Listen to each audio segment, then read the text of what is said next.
A crucial find by our James Webb Space Telescope, learning how life might be on Mars, and some tricky testing for a lunar roving robot.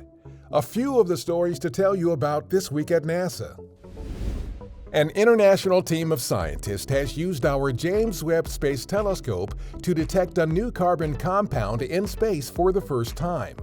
The molecule, known as methylcation, is important because it aids the formation of more complex carbon-based molecules.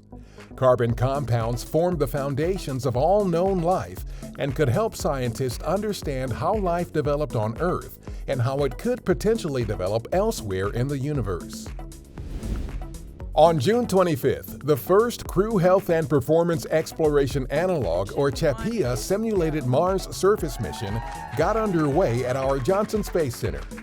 4 volunteer crew members will spend the 378-day mission in a 3D printed Mars habitat designed to simulate the challenges of a human mission to Mars. Learn more at nasa.gov/CHAPEA.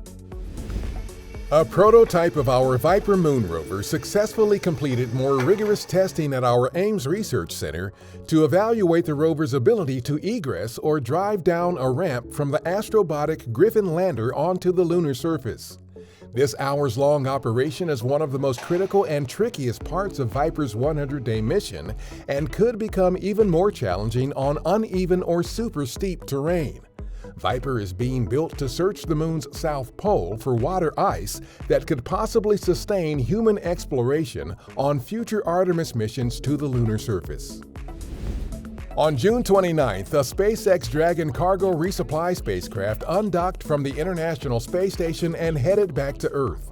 The Dragon was loaded with over 3,600 pounds of supplies and NASA science experiments that will be examined by researchers on the ground.